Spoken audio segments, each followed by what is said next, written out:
Jérôme, viens mettre la table.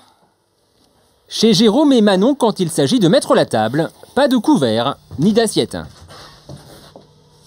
Alors, tu veux quoi?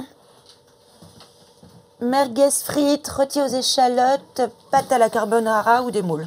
Dans le frigidaire de ce couple de Parisiens, aucune trace de nourriture traditionnelle, mais juste ces étranges sachets argentés. Mais c'est la nourriture de l'espace, c'est ce que mangent les cosmonautes. On mange plus que ça, nous, à la maison, c'est vraiment très pratique. Là, par exemple, ma fille va prendre des merguez, moi des pâtes et mon mari un rôti.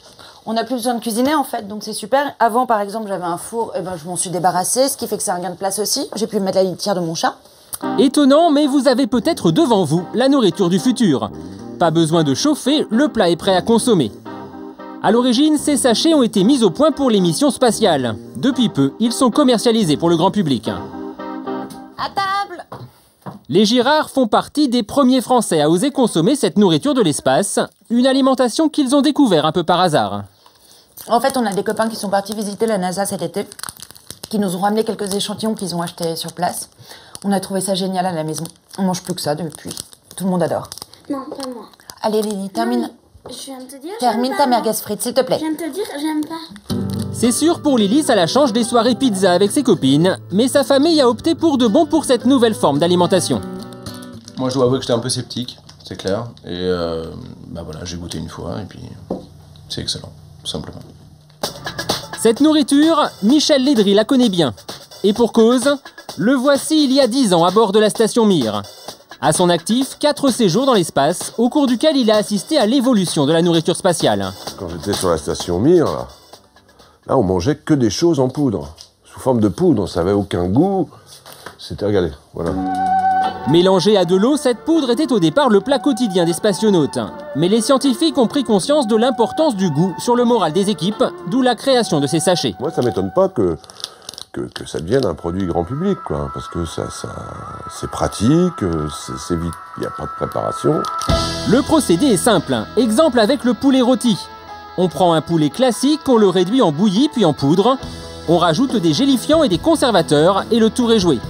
Malgré nos demandes, nous n'avons pas été autorisés à filmer la chaîne de fabrication, top secret. Si aujourd'hui la plupart des achats se font sur internet, on trouve de la space food dans certaines boutiques spécialisées. Manon s'approvisionne ici une fois par semaine.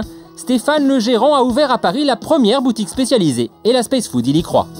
Donc Space Food, c'est un magasin alimentaire qui nous est directement importé des États-Unis. Donc nous avons des produits comme choucroute, rôti aux échalotes, que nous vendons directement aux clients qui cherchent plus une facilité de consommation, quelque chose un peu nouveau. Nous avons ouvert depuis 6 mois et je veux dire que ça marche plutôt pas mal. À partir de 5 € le sachet pour un repas complet, la nourriture de l'espace semble avoir de l'avenir. Mais que valent réellement ces repas?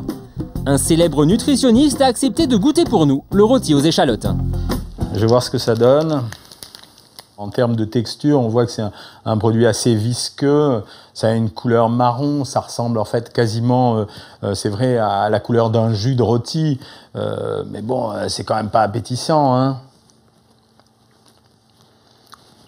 C'est vrai, quoi. Ça a un goût de rôti aux échalotes, c'est vrai. Jean-Michel était sceptique, pourtant il le reconnaît. Ce plat peut convenir à une alimentation équilibrée. La ration en protéines est liée, la ration en graisse est liée, oui, c'est correctement fabriqué. Enfin, où on va, quoi? C'est de la nourriture chimique. Il n'y a plus de goût, il n'y a plus de tradition, c'est la fin de tout, quoi. Et pourtant, depuis l'espace, la Space Food a fait du chemin. Aujourd'hui, certaines épiceries de quartier ont rajouté ces sachets futuristes à leurs rayons. Et d'ici à la fin de l'année, ils devraient faire leur apparition dans la grande distribution.